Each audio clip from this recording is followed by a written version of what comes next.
झांसी की रानी लक्ष्मीबाई की वीरता की कहानियां भले ही इसलिए मशहूर हैं क्योंकि वो अंग्रेजों के खिलाफ लड़ी थीं, लेकिन उससे पहले भी कई ऐसी लड़ाइयां लड़ी थीं जिनका जिक्र उनकी शौर्य गाथाओं में शामिल नहीं है। रानी लक्ष्मीबाई का बचपन का नाम मणिकर्णिका तांबे था और लोग प्यार से उन्हें मनु बुलाते थे। उनका जन्म बनारस में रहने वाले एक मराठी परिवार में 19 नवंबर 1828 को हुआ। उनके पिता मोरोपंत तांबे बिठूर रियासत के पेशवा के पास काम करते थे। जब मणिकर्णिका सिर्फ 4 साल की थीं, उनकी मां भागीरथी बाई का देहांत हो गया। इसके बाद उनके पिता झांसी चले गए। वहां मणिकर्णिका नाना साहेब और तात्या टोपे जैसे सेना नायकों से युद्ध की कला सीखने लगीं। वर्ष 1842 में जब मणिकर्णिका सिर्फ 12 साल की थीं, तो उनका विवाह झांसी के राजा गंगाधर राव नेवलकर के साथ हुआ। इसके बाद उन्हें लक्ष्मीबाई के रूप में जाना जाने लगा। कुछ वर्षों के बाद उन्होंने एक बेटे को जन्म दिया, जिसे दामोदर राव नाम दिया गया था। लेकिन 4 महीने की आयु में ही उनके संतान की मौत हो गई। राजा गंगाधर राव नेवलकर इस दुख को सह नहीं पाए और उनकी तबीयत बिगड़ने लगी। उन्होंने साल 1853 में अपने एक दूर के रिश्तेदार के बेटे को गोद लिया। उनके दत्तक पुत्र का नाम आनंद राव था, लेकिन अपने बेटे की याद में वे उसे दामोदर राव ही कहते थे। इसी वर्ष के अंतिम दिनों में गंगाधर राव की मृत्यु हो गई। उस दौर में अंग्रेजी हुकूमत ने राजाओं के बच्चों को गोद लेने की प्रथा के खिलाफ सख्त रुख अपना लिया था। हालांकि झांसी के राजा ने ईस्ट इंडिया कंपनी के मेजर की मौजूदगी में दामोदर राव को गोद लिया था। इसके सारे कागजात गवर्नर जनरल लॉर्ड डलहौजी तक भी पहुंचाए गए थे। वसीयत के मुताबिक दामोदर राव के बड़े होने के बाद वो झांसी के राजा होते। तब तक के लिए राज की बागडोर लक्ष्मीबाई के हाथों में थी, लेकिन लॉर्ड डलहौजी ने इसे मानने से इनकार कर दिया और उन्होंने झांसी को कैप्टन अलेक्जेंडर स्किन के हवाले कर दिया।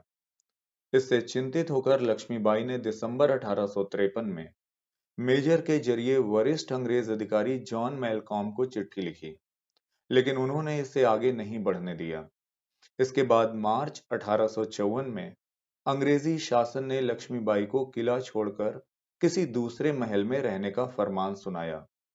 उनके गुजारे के लिए हर महीने 5,000 रुपए पेंशन भी बांध दिया गया। लक्ष्मीबाई को यह स्वीकार नहीं था और अपने राज्य की आत्मसम्मान की रक्षा के लिए उन्होंने सेना के साथ साथ आम लोगों को भी विद्रोह के लिए तैयार करना शुरू कर दिया।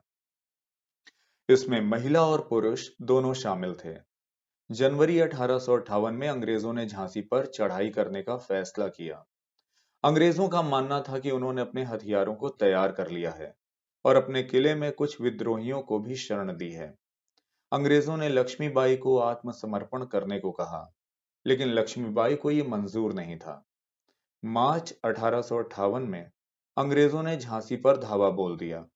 कुछ ही दिनों में उन्होंने किले को भेद दिया। तभी लक्ष्मीबाई को तात्या टोपे का साथ मिला और वो अपने 20,000 से अधिक सैनिकों के साथ झांसी पहुंच गए।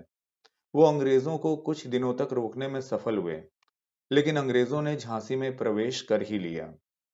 अपनी लड़ाई को कमजोर होता देख लक्ष्मीबाई को दामोदर राव की चिंता सताने लगी और उन्होंने दामोदर को अपनी पीठ पर बांधा और एक छोटी सी सेना के साथ कालपी की ओर रवाना हो गईं, जहां उन्होंने नाना साहेब पेशवा, राव साहब और तात्या टोपे जैसे महारथियों से मुलाकात की और वे 30 मई को ग्वालियर पहुंची।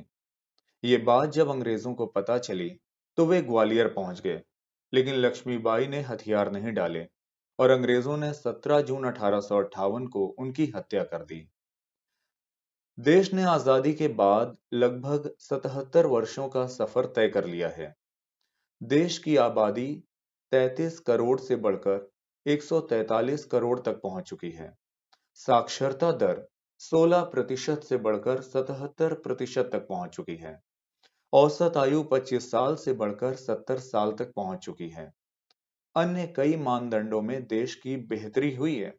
बस एक कमी है, अब भारतीयों में लक्ष्मीबाई जैसा साहस और संकल्प नहीं होता।